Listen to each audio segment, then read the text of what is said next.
آپ آئیں. یہ مسجد جو ہے جس کی شکل آپ ایسے دیکھ رہے ہیں، پہلے اس پہ چھت نہیں تھی. اس کو بعد میں ہمارے ہی بزرگ سید کاظم حسین صاحب نے اس کو تعمیر کرایا ہے. نئی تعمیر ہے یہ، مگر مسجد پہلے سے یہیں پہ ہی ہے جب سے امام بارگاہ تعمیر ہے. اور آپ یہ دیکھ سکتے ہیں امام چوک یہ بھی اپنی جگہ پہ اسی وقت سے موجود ہے جب سے امام بارگاہ بنا ہے. اور آپ آگے آ جائیں تو میں آپ کو اور دکھاتا ہوں یہاں سے. اور کل کیونکہ عاشورہ تھا یہاں، اور عاشورے کی مجلس جو ہے شام غریبہ وہ یہیں ہوتی ہے، اسی میدان میں ہوئی ہے. تمام جو آپ گندگی دیکھ سکتے ہیں یہ اسی سے متعلق ہے. بہرحال اب کیونکہ عشرہ ختم ہو چکا ہے، انشاءاللہ کل صفائی ہو جائے گی. اور یہ سب ہمارے یہاں کے محلے کے لوگ ہیں. اب میں آپ کو اپنے بڑے بھائی عالم حسین صاحب سے ملواتا ہوں. آئیے بھیجان، آئیے.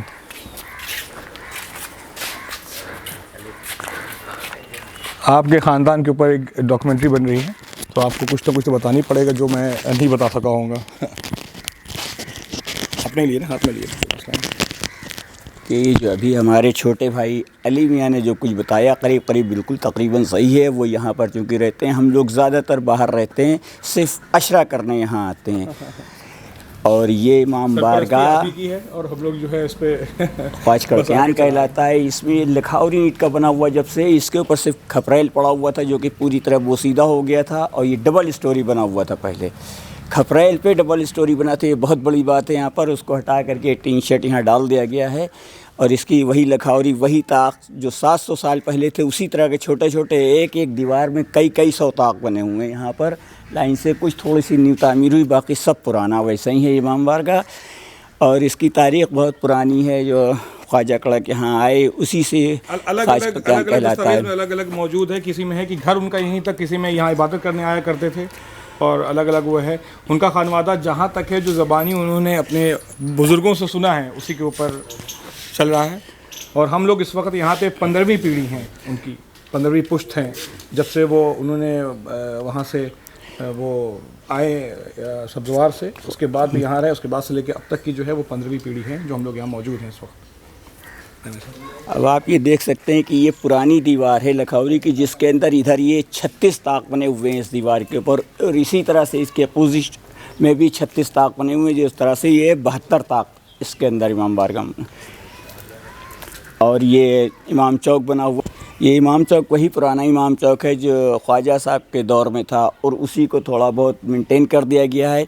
یہاں ہمیشہ 9 تاریخ کو تعزیہ اس کے اوپر رکھا جاتا ہے، اور پھر یہیں سے اٹھ کر کے تعزیہ چلا جاتا ہے. ہمارے یہاں کی تاریخ ہے کہ 9 محرم کی شب میں ہی یہاں تعزیہ آتا ہے، اور اسی پر رکھا جاتا ہے وہ تعزیہ.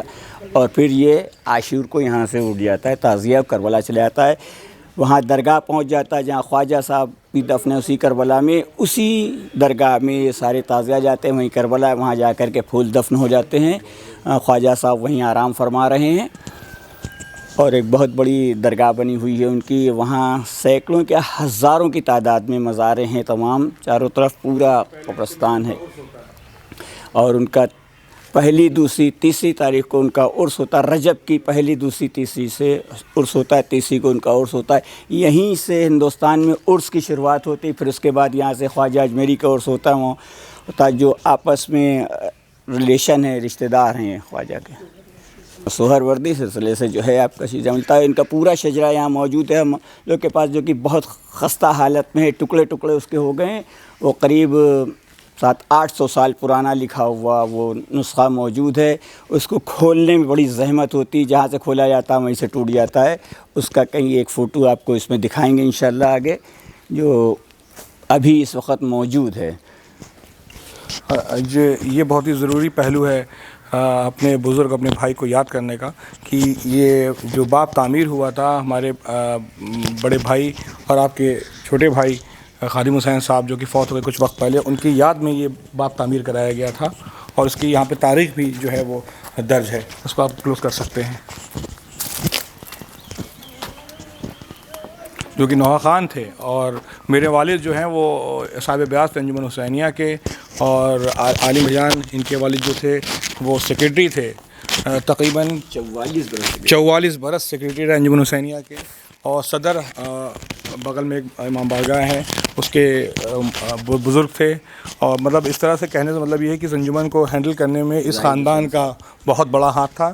میں بھی اسی میں سے ناظم وابستہ رہا ہوں کافی وقت تک، ابھی بھی ہوں. بہرحال چلیں گے گھر کی طرف. شجرہ میں آپ کو دکھانا چاہتا ہوں، اگر آپ چلیں تو میں آپ کو شجرہ دکھا دیتا ہوں خاص کر کے آن کا.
اسپین 440 تقریباً 120 سال پرانا ہے.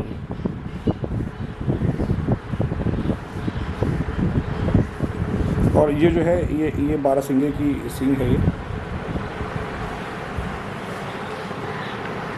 یہ خاص کر کے محرم میں نکالا جاتا ہے، کیونکہ کل 10 محرم تھا اس لیے نکلا ہوا ہے. کل کے بعد پھر اندر چلا جائے گا. چلیں گے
کے دوران محرم جو ہے اس کو نکالا جاتا ہے، پھر یہ واپس فریم میں چلی جاتی ہے۔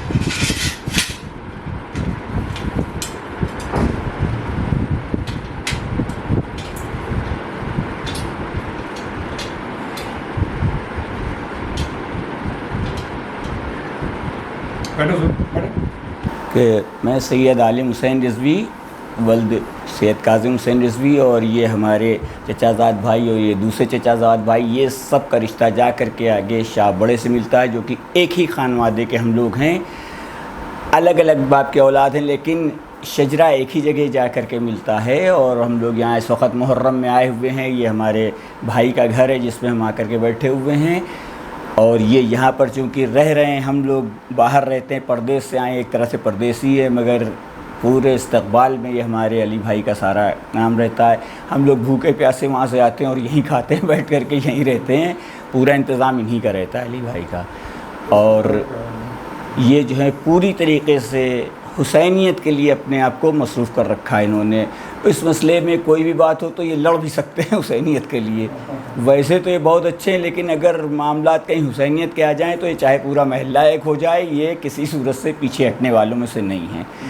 تو ہم لوگ کو پتہ یہ بہت مضبوط ہاتھوں میں یہاں موجود ہے، اگر یہ نہ ہوتے تو امام باڑے کے حالات کچھ اور تبدیل ہو گئے ہوتے، مگر ماشاءاللہ سے یہ یہاں پر آ گئے ہیں میں۔ اور یہ ہمارے جو ہے یہ حیدر عباس بھائی موجود ہیں، یہ نوحہ خان بھی ہیں۔ یہ حیدر عباس جو ہیں، ان کے والد صاحب جو ہے ناظم عباس چا، وہ ہمارے چچا تھے، وہ بھی بہت خلوص سے بڑھ چڑھ کر حصہ لیتے۔ تو اس پورے جرگے میں یہاں صرف ہمارے خانوادے کے ہی سارے مکانات ہیں، جتنے مکان ہیں یہاں آس پاس سب گر گئے ہیں، حالات خراب ہیں، مگر سارے ہمارے خانوادے کے مکانات ہیں جو کہ خواجہ شاہ عبدال سے ریلیٹیو ہیں۔